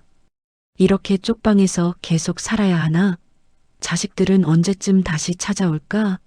아니, 찾아오기는 할까? 어느 날 복지관에서 상담사가 제안했습니다. 어르신, 노인 일자리 사업에 참여해 보시는 건 어떠세요? 월 27만 원 정도 받으실 수 있어요. 저는 고개를 끄덕였습니다. 네, 할게요. 뭐든 할게요. 공원 청소 일이었습니다. 오전 9시부터 오후 1시까지 일주일에 3일. 빗자루로 낙엽을 쓸고 쓰레기를 주웠어요. 허리가 아팠지만 참았습니다. 27만 원이라도 더 벌어야 했으니까요. 어느 날 공원에서 청소를 하는데 멀리서 익숙한 차가 지나갔습니다. 민수의 차였어요. 옆자리에는 며느리와 손자가 타고 있었습니다. 저는 반갑게 손을 흔들려다가 멈췄습니다. 민수도 저를 봤을까요? 차는 속도를 늦추지 않고 지나갔습니다. 아마 못 본 척한 것 같았어요. 아니면 정말 못 봤거나. 저는 빗자루를 더 세게 쥐었습니다. 눈물이 나려는 걸 억지로 참았어요. 저녁에 쪽방으로 돌아와 남편에게 말했습니다. 오늘 공원에서 민수네 차를 봤어요. 남편은 그래? 들렀니? 라고 물었습니다. 아니, 그냥 지나갔어요. 남편은 고개만 끄덕였습니다. 그날 밤 남편이 갑자기 울기 시작했습니다. 내가 뭘 잘못한 걸까? 자식들을 위해 평생을 살았는데 왜 이렇게 됐을까? 70이 넘은 남편이 아이처럼 흐느끼는 모습에 가슴이 찢어졌습니다. 당신 잘못이 아니에요. 우리가 방법을 잘못 택한 거예요. 자식들에게 너무 많이 줬어요. 물고기를 주지 말고 낚시하는 법을 알려줬어야 했는데 저도 울었습니다. 며칠 후 민지에게서 연락이 왔습니다. 엄마, 나 결혼해요. 다음 달에. 목소리가 밝았어요. 저는 기쁘면서도 복잡했습니다. 그래, 축하해. 예식장은 어디니? 강남 쪽이에요. 초대장 보낼게요. 민지가 말했습니다. 엄마, 아빠도 꼭 오세요. 결혼식에 부모님이 안 오시면 이상하잖아요. 저는 응, 그래. 갈게라고 대답했지만 속으로는 걱정이 됐습니다. 결혼식에 입고 갈 옷이 없었습니다. 그동안 입던 옷은 낡고 해졌어요. 남편의 정장도 마찬가지였습니다. 중고 옷가게를 찾아가 가장 저렴한 정장과 원피스를 샀어요. 둘 다 합쳐서 8만 원. 결혼 축의금도 문제였습니다. 얼마를 해야 할까? 예전 같으면 최소 100만 원은 했을 텐데 지금은 10만 원도 부담스러웠습니다. 고민 끝에 20만 원을 준비했어요. 그달 식비를 줄여서 모은 돈이었습니다. 결혼식 날 우리는 일찍 예식장에 도착했습니다. 화려한 예식장, 잘 차려입은 하객들. 우리는 초라해 보였어요. 민지의 시댁 사람들이 우리를 보며 수군거리는 것 같았습니다. 민지가 웨딩드레스를 입고 나왔을 때 눈물이 났습니다. 예뻤어요. 우리 딸이 이렇게 컸구나. 저는 손수건으로 눈물을 닦았습니다. 남편도 코를 훌쩍이며 예쁘다. 라고 말했어요. 식이 끝나고 피로 연장에서 민지가 다가왔습니다. 엄마, 아빠 와주셔서 감사해요. 민지는 웃고 있었지만 눈빛이 어딘가 불편해 보였습니다. 아마 시댁에 저희 상황을 설명하느라 힘들었을 거예요. 민지의 시어머니가 인사를 왔습니다. 사돈 어른, 처음 뵙겠습니다. 정중했지만 어딘가 거리감이 느껴졌어요. 네, 반갑습니다. 우리 민지 잘 부탁드립니다라고 인사했습니다. 민지 말 많이 들었어요. 부모님께서 많이 힘드시다고. 시어머니의 말에 얼굴이 화끈거렸습니다. 아, 네. 요즘 상황이 좀. 더 이상 말을 잇지 못했어요. 괜찮습니다. 이제는 저희가 민지를 잘 돌보겠습니다. 시어머니는 미소를 지었지만 그 미소 뒤에는 이제 당신들은 신경 쓰지 않겠다는 메시지가 담긴 것 같았습니다. 피로연이 끝나고 집으로 돌아오는 길 남편이 말했습니다. 민지도 이제 시집 갔으니 우리한테 신경 쓸 겨를이 없겠지. 그래도 가끔은 연락하겠죠. 우리 딸인데 라고 대답했지만 확신이 없었습니다. 한 달이 지나고 2달이 지났습니다. 민지에게서 연락이 없었어요. 제가 먼저 전화를 걸었습니다. 민지야, 잘 지내니? 네, 엄마. 잘 지내요. 요즘 좀 바빠서. 민지의 목소리는 어딘가 피곤해 보였습니다. 신혼생활은 어때? 좋아요. 근데 엄마 미안한데 지금 좀 바빠요. 나중에 전화 드릴게요. 민지는 서둘러 전화를 끊었습니다. 저는 멍하니 전화기를 내려놨어요. 그 후로 민지의 전화는 더 뜸해졌습니다. 명절에도 시댁에 가야 한다며 오지 않았어요. 엄마 미안해요. 시댁에서 꼭 오라고 해서 이해한다고 말했지만 속으로는 서러웠습니다. 민수는 아예 연락이 끊겼습니다. 제가 전화를 걸면 받지 않았어요. 문자를 보내도 답이 없었습니다. 민수야, 엄마야. 연락 좀 해줘. 하지만 읽음 표시만 떴을 뿐 답장은 오지 않았습니다. 어느 날 우연히 길에서 민수를 마주쳤습니다. 민수야. 저는 반가워서 손을 흔들었어요. 민수는 잠깐 멈칫하더니 고개를 돌리고 빠른 걸음으로 지나갔습니다. 못 본 척한 거였어요. 그 순간 깨달았습니다. 우리는 이제 자식들에게 없는 사람이 됐다는 것을요. 그들의 인생에서 지워진 거였습니다. 2억을 주고 평생을 헌신했는데 이게 우리가 받은 대가였습니다. 쪽방으로 돌아와 남편에게 말했습니다. 여보, 오늘 민수를 봤어요. 근데 못 본 척하고 지나가더라고요. 남편은 아무 말도 하지 않았습니다. 그저 창밖을 바라볼 뿐이었어요. 우리가 뭘 잘못한 걸까요? 자식들에게 모든 걸 줬는데 제가 울먹이자 남편이 말했습니다. 우리가 너무 많이 줬어. 그래서 당연하게 여긴 거야. 고마움을 모르게 만든 건 우리야. 그럼 우리가 잘못한 건가요? 잘못이라기보다는 방법이 틀렸던 거지. 자식들이 스스로 설 수 있게 도와줬어야 했는데 우리가 모든 걸 대신해줬어. 그러니까 우리 없이는 못 살 거라고 생각했던 게 착각이었어. 남편의 목소리가 쓸쓸했습니다. 그날 밤 잠이 오지 않았습니다. 천장을 바라보며 지난 세월을 되돌아봤어요. 민수가 처음 학교에 입학하던 날, 민지가 대학 합격증을 받아들고 웃던 날, 두 아이가 결혼식에서 행복해하던 날, 모든 순간이 주마등처럼 스쳐 지나갔습니다. 그때는 정말 행복했는데 눈물이 베개를 적셨습니다. 며칠 후 복지관에서 노인 상담 프로그램이 있다는 공지를 받습니다. 가족관계로 어려움을 겪는 어르신들을 위한 집단 상담이라는 제목이었어요. 처음에는 망설였지만 남편을 설득해서 함께 참여하기로 했습니다. 우리만 이런 게 아닐 거야. 다른 사람들 이야기도 들어보자. 상담실에는 우리와 비슷한 처지의 노인들이 모여 있었습니다. 70대 할머니는 아들에게 전세금 3억을 빌려줬다가 돌려받지 못해 월세방에 산다고 했어요. 60대 할아버지는 딸의 사업 자금으로 퇴직금을 모두 투자했다가 사업이 망해 기초수급자가 됐다고 했습니다. 우리만 그런 게 아니었어요. 어르신들, 여러분이 잘못하신 게 아닙니다. 상담사가 말했습니다. 자식을 사랑하는 건 당연한 거예요.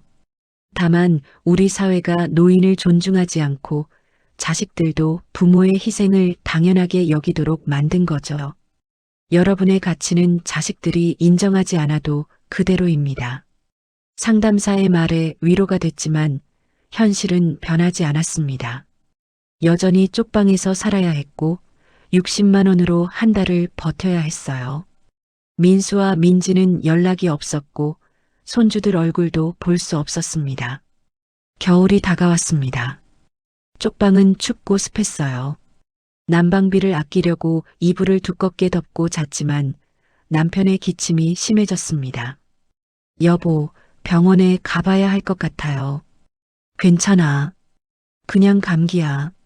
남편은 고집을 부렸지만 열흘이 지나도 기침이 멈추지 않았습니다. 결국 병원에 갔습니다. 의사가 심각한 표정으로 말했어요. 폐렴입니다. 입원 치료가 필요해요. 입원이요? 얼마나 들어요? 의료급여 대상이시니까 본인 부담금은 크지 않을 거예요. 한 일주일 정도 입원하셔야 할 것 같습니다. 남편이 입원하는 동안 저는 매일 병원을 오갔습니다. 간병은 제가 했어요. 간병인을 쓸 돈이 없었으니까요. 병원 의자에서 쪽잠을 자고 병원 식당에서 가장 싼 식사를 했습니다. 일주일이 지나니 몸이 축났어요. 어머니, 너무 무리하시는 것 같은데요. 가족분들께 연락하시는 게 어때요? 간호사가 걱정스럽게 물었습니다.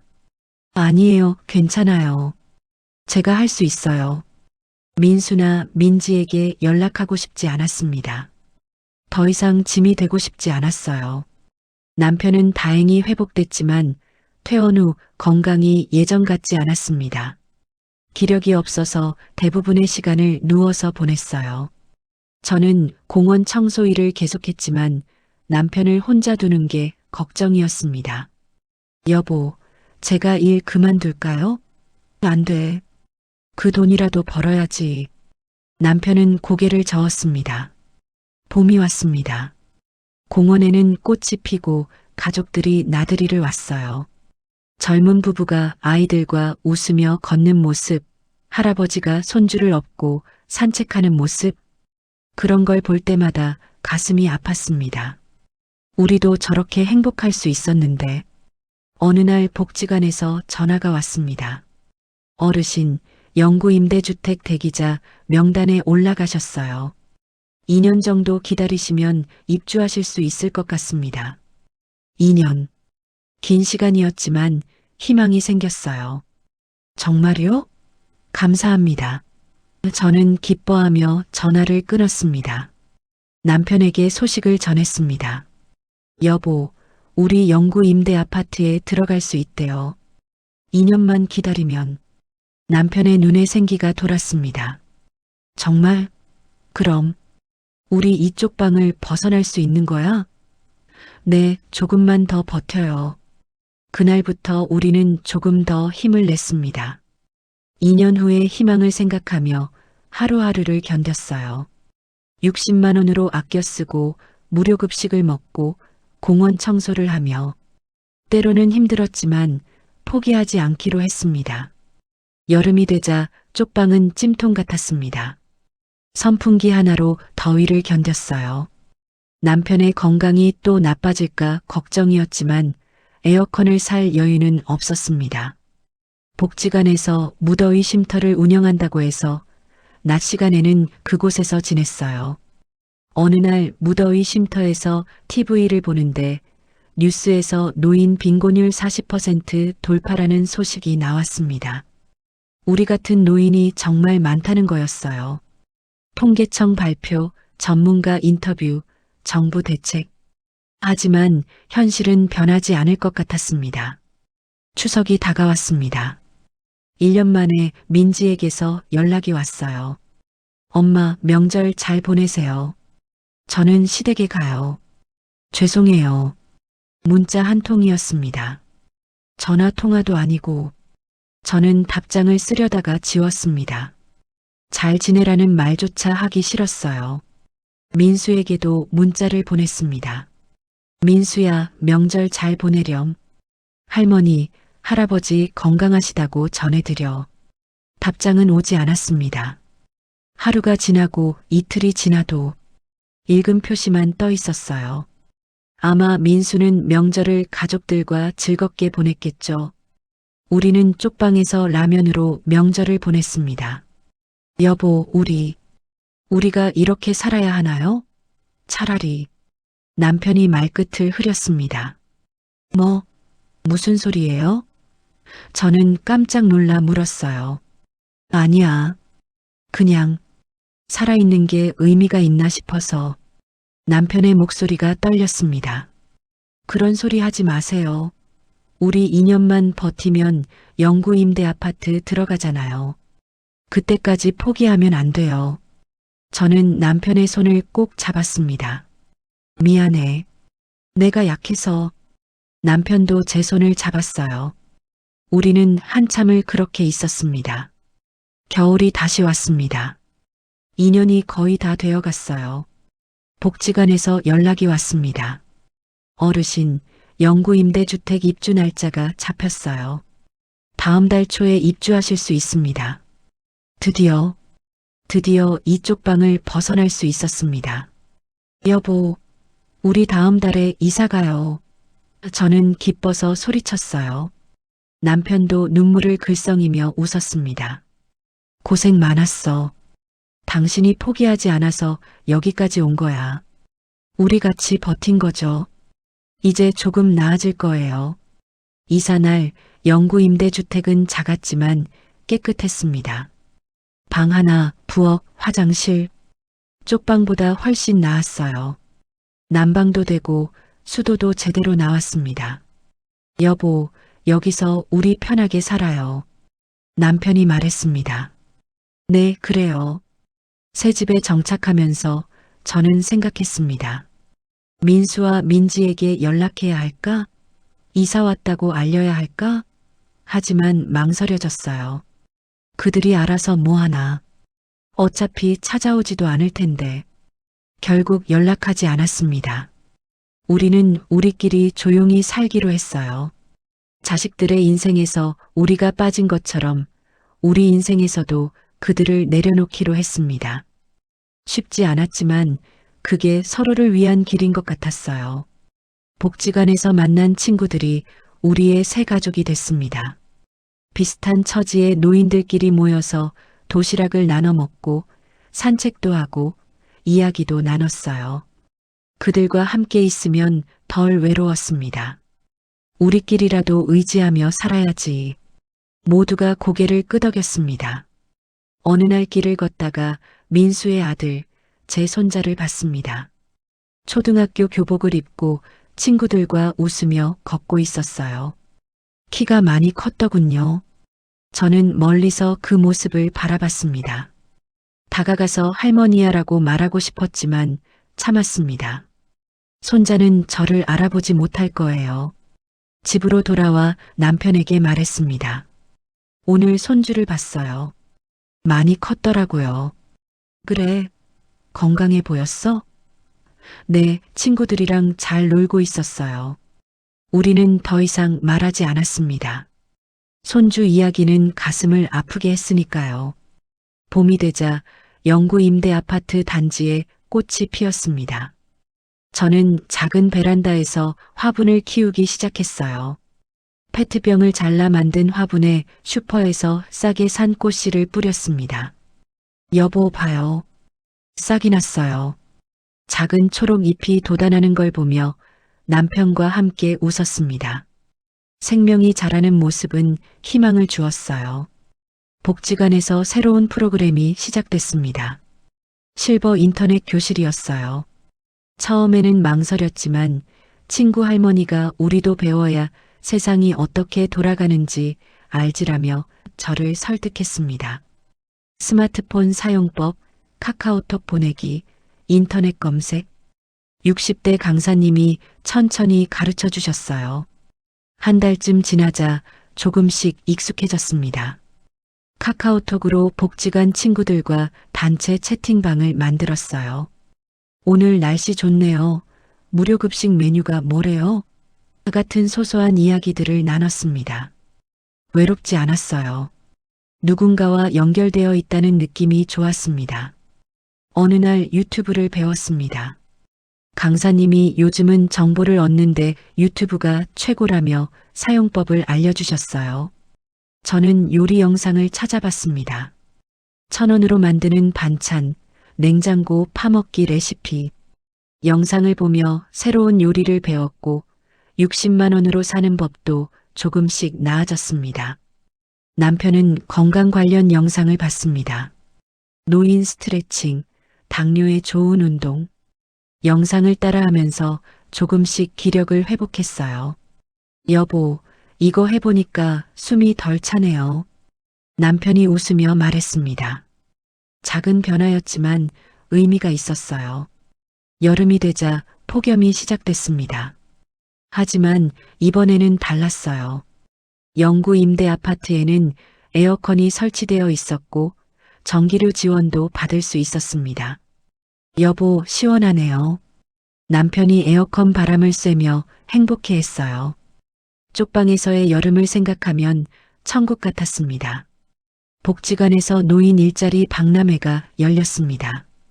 공원 청소 외에 다른 일도 있을까 싶어 참여했어요. 부스를 돌아보다가 도서관 사서 보조 일자리를 발견했습니다. 월 30만 원, 주 3회 근무. 공원 청소보다 조금 더 받을 수 있었어요. 제가 할 수 있을까요? 저는 학력이 낮은데. 저는 담당자에게 조심스럽게 물었습니다. 괜찮으세요? 책 정리하고 대출 도와주는 간단한 일이에요. 컴퓨터만 조금 다룰 수 있으면 됩니다. 아, 저 최근에 컴퓨터 배웠어요. 복지관에서 배운 게 도움이 됐습니다. 면접을 받고 합격했습니다. 처음 도서관에 출근하는 날 떨렸어요. 새 옷을 살 형편은 안 됐지만 가지고 있던 옷 중 가장 깨끗한 걸 입었습니다. 도서관은 조용하고 시원했어요. 책 냄새가 좋았습니다. 이런 곳에서 일할 수 있다니. 책을 정리하고 어린 학생들의 대출을 도와주는 일은 즐거웠습니다. 할머니, 이 책 어디 있어요? 아이들이 물으면 함께 찾아주었어요. 여기 있네. 재밌게 읽어. 아이들이 감사합니다. 하고 인사하면 마음이 따뜻해졌습니다. 한 달이 지나자 월급을 받았습니다. 30만 원. 공원 청소 때보다 3만 원 더 많았어요. 그 돈으로 남편에게 작은 선물을 샀습니다. 과일 한 봉지. 비싸지 않았지만 남편은 기뻐했어요. 고마워.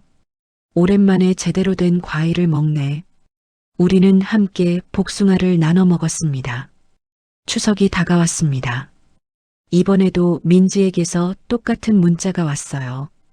엄마, 명절 잘 보내세요. 시댁에 갑니다. 1년 전과 똑같은 내용. 복사해서 보낸 것 같았습니다. 이번에는 서운하지 않았어요. 이미 기대를 접었으니까요. 대신 복지관 친구들과 명절을 보내기로 했습니다. 모두 비슷한 처지였어요. 자식들이 찾아오지 않거나 연락이 끊긴 노인들. 우리는 복지관에 모여서 음식을 나눠 먹었습니다. 누가 만든 전, 누가 가져온 나물, 누가 산 과일. 우리끼리도 명절을 즐길 수 있어요. 복지사님이 웃으며 말했습니다. 자식들이 전부가 아니에요.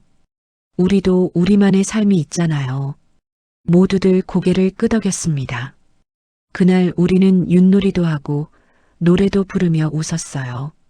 생각보다 즐거운 명절이었습니다.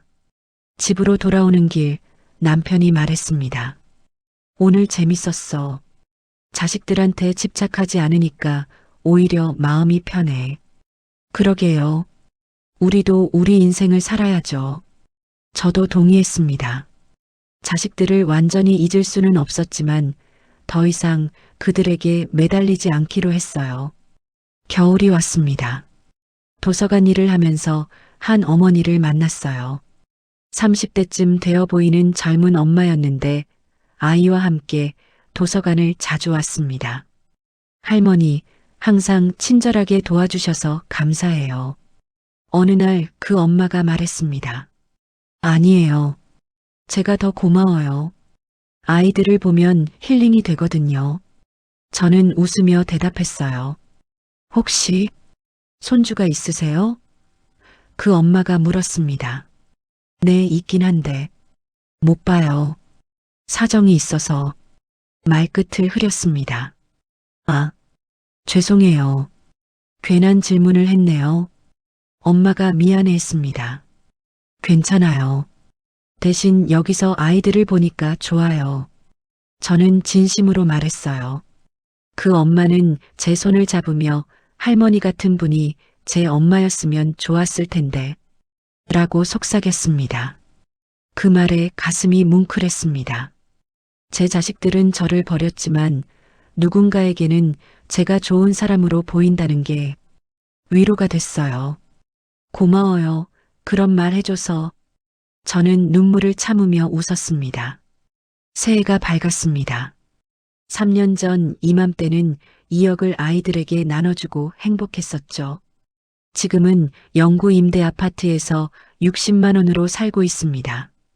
많이 달라졌어요. 하지만 이상하게도 마음은 조금 편해진 것 같았습니다. 여보, 새해 복 많이 받아요. 남편이 말했습니다. 당신도요. 올해는 더 건강하게 지내요. 우리는 서로를 안았습니다. 자식도 없고 돈도 없고 건강도 좋지 않지만 우리에게는 서로가 있었어요. 그게 가장 큰 복이었습니다. 2월 어느 날 뜻밖의 일이 일어났습니다. 민수에게서 전화가 온 거예요. 2년 만이었습니다. 어머니, 민수의 목소리가 떨리고 있었어요. 왜? 무슨 일이야? 저는 심장이 두근거렸습니다. 아버지 괜찮으세요? 응, 괜찮아. 왜? 아니, 그냥 갑자기 궁금해서요. 민수는 말을 더듬었습니다. 뭔가 있구나 싶었어요. 무슨 일인지 말해봐. 제가 다그치자 민수가 한숨을 쉬었습니다. 사실은 회사에서 구조조정이 있었어요. 제가 명예퇴직을 하게 됐습니다. 순간 여러 감정이 교차했습니다.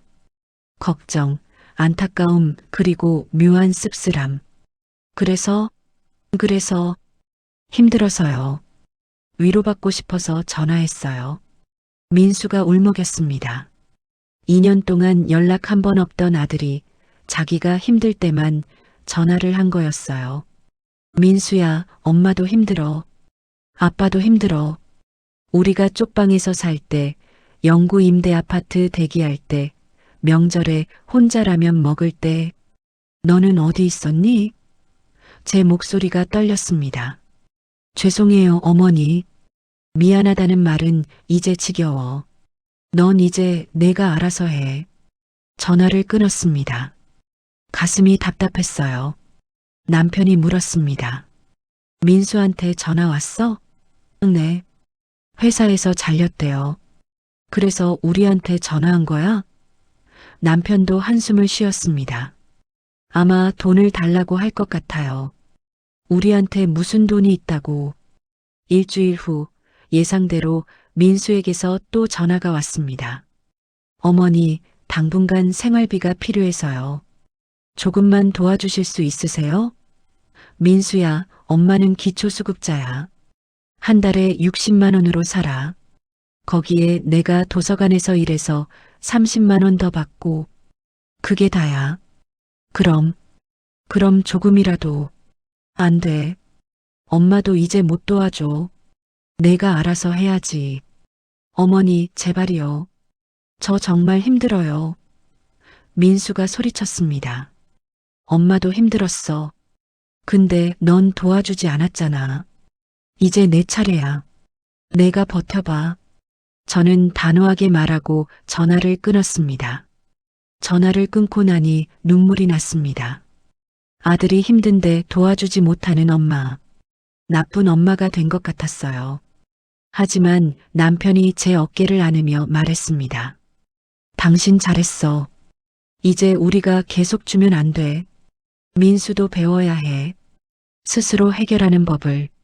남편의 말에 고개를 끄덕였지만 마음 한편은 무거웠습니다. 그날 밤 잠을 이루지 못했어요.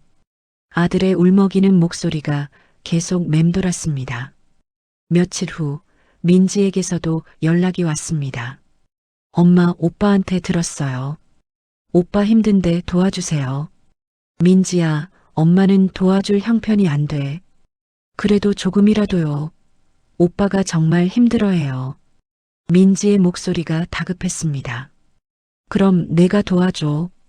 넌 시집 잘 갔잖아. 저도 여유가 없어요. 시댁 눈치도 보이고. 민지가 말끝을 흐렸습니다. 엄마도 여유 없어.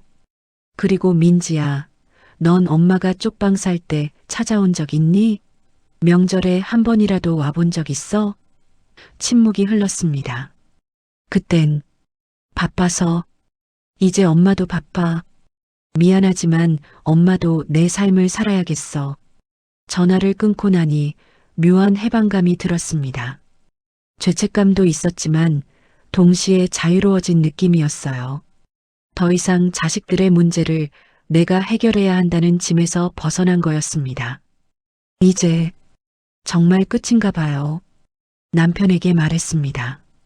응, 이제 우리만 생각하자. 봄이 되었습니다.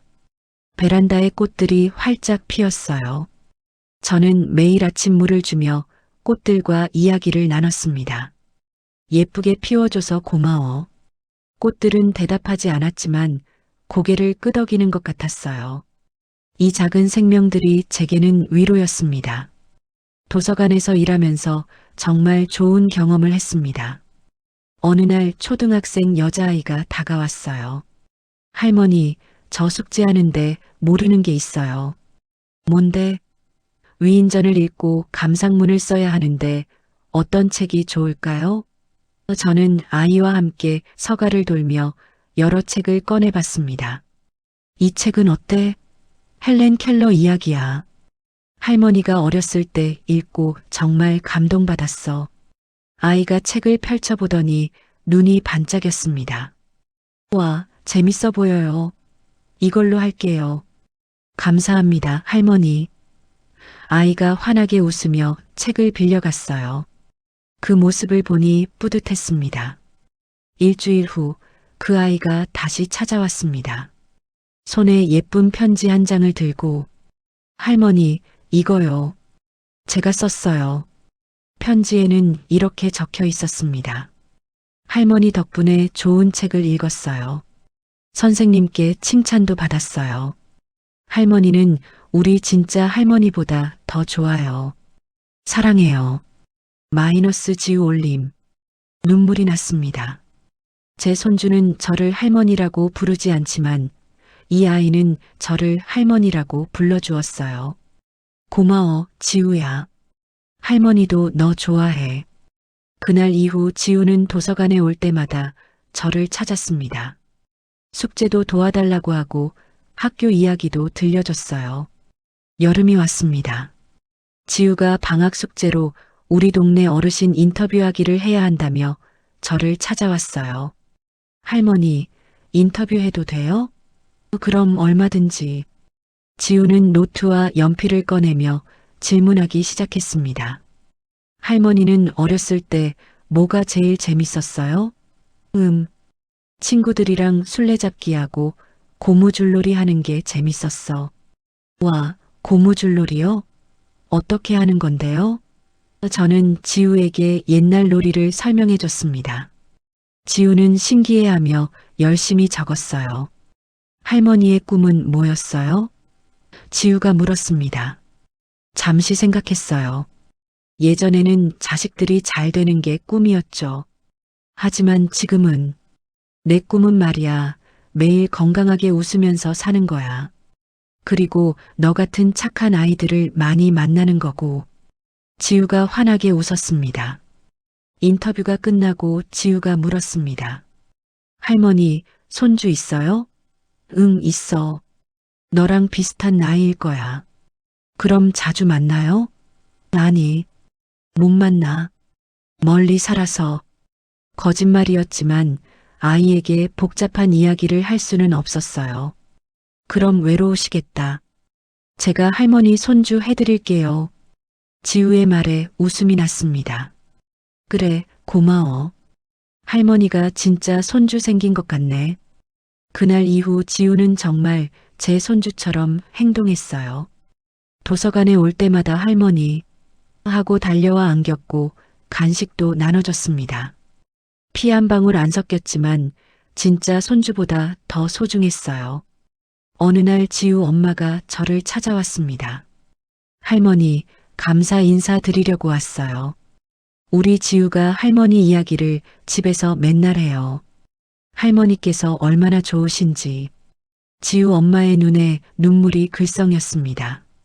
지우 친할머니가 작년에 돌아가셔서 할머니가 많이 그리웠나 봐요. 저도 지우가 고마워요. 제게 큰 위로가 되거든요. 제가 말했습니다. 할머니도 손주분을 못 보신다고 들었어요.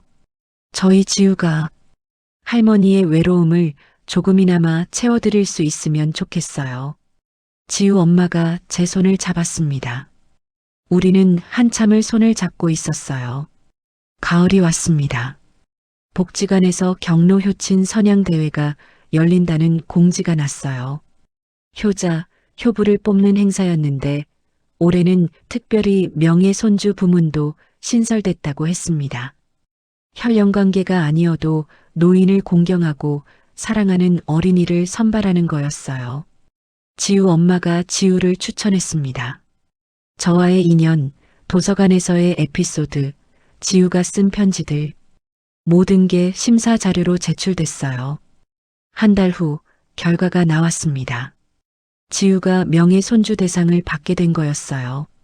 시상식 날 저도 초대받았습니다. 시상식장에는 많은 사람들이 모였습니다. 구청장님도 오셨어요. 지우가 무대에 올라가 상을 받았습니다.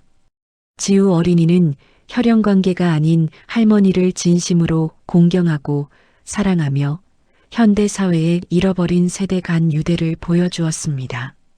사회자의 멘트에 박수가 터져 나왔습니다. 지우야, 한 말씀 해볼까? 사회자가 마이크를 건넸습니다. 지우가 떨리는 목소리로 말했습니다. 저는 도서관 할머니를 정말 사랑해요. 할머니는 제 숙제도 도와주시고 재밌는 이야기도 들려주세요. 할머니가 있어서 도서관 가는 게 제일 좋아요. 할머니 사랑해요. 객석에 앉아있던 저는 눈물을 쏟았습니다. 남편이 옆에서 제 손을 꼭 잡아줬어요. 당신 진짜 손주 생겼네. 남편도 눈시울이 붉어져 있었습니다. 피는 물보다 진하다고 했지만 꼭 그런 것만은 아니었어요. 진심이 가장 진한 거였습니다. 시상식이 끝나고 지우가 달려와 제게 안겼습니다. 할머니, 저는 할머니가 진짜 할머니예요. 피가 안 섞였어도 상관없어요. 할머니는 제 할머니예요. 눈물이 났습니다. 그래. 할머니도 지우가 진짜 손녀야. 할머니 사랑하는 손녀. 세상에서 제일 소중한 우리 지우. 우리는 한참을 안고 울었습니다. 피보다 진한 것은 사랑이었어요. 함께한 시간, 나눈 이야기, 서로를 향한 마음. 그게 진짜 가족을 만드는 거였습니다. 크리스마스 이브였습니다. 올해도 도서관에서 행사를 했어요. 작년보다 더 많은 아이들이 왔습니다. 산타 할머니 옷을 입고 동화를 읽어주는데 누군가 문을 열고 들어왔습니다. 민지와 민수였습니다. 엄마, 두 사람 다 눈이 빨갛게 부어 있었어요. 왜 왔니? 차갑게 물었습니다. 엄마, 정말 미안해요. 우리가 정말 잘못했어요. 민지가 무릎을 꿇었습니다. 엄마를 버리고, 엄마 힘들 때 외면하고, 정말 인간도 아니었어요. 1년 내내 후회했어요. TV에서 엄마 보면서 얼마나 울었는지 몰라요. 민수도 눈물을 흘렸습니다. 이제 와서 무슨 소용이니?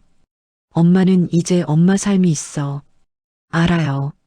엄마한테 용서받을 자격도 없다는 거 알아요. 그래도 한 번만 용서해 주세요. 주변 사람들이 숨죽이며 지켜보고 있었습니다. 지우가 제 손을 잡았어요. 할머니, 남편도 고개를 끄덕였습니다. 한참을 생각했습니다. 원망도 많이 했죠. 하지만 이제는 그 원망에서 자유로워지고 싶었습니다. 일어나. 제가 말했습니다. 엄마, 용서는 해. 하지만 예전으로 돌아갈 순 없어. 너희도 너희 가족이 있고 엄마도 엄마 가족이 있어. 명절 때나 가끔 연락하자. 그 정도면 충분해. 제 말에 두 사람이 고개를 끄덕였습니다. 감사합니다, 엄마. 정말 감사합니다. 민지가 절을 했습니다. 엄마 사랑해요. 민수도 말했습니다. 엄마도 작은 목소리로 대답했습니다. 완전히 용서할 순 없었지만 미움을 놓아주기로 했습니다. 그게 저를 위한 것이기도 했으니까요. 그날 밤 집으로 돌아오는 길에 남편이 말했습니다. 잘했어, 여보. 미움을 품고 사는 것보다 용서하고 놔주는 게 나아. 그래도 마음이 복잡해. 당연하지. 하지만 시간이 지나면 괜찮아질 거야. 우리한테는 지우도 있고 도서관 아이들도 있잖아. 맞아. 우리한테는 사랑하는 가족들이 많아. 남편 손을 꼭 잡았습니다. 밤하늘에 별이 빛나고 있었습니다. 5년 전 쪽방에서 별을 보며 죽고 싶어 했던 그때가 떠올랐어요. 하지만 지금은 달랐습니다. 지금은 행복합니다. 진짜 행복합니다. 이번 영상이 도움이 되셨다면 주변 지인분들에게 공유해 주세요. 오늘도 건강하세요.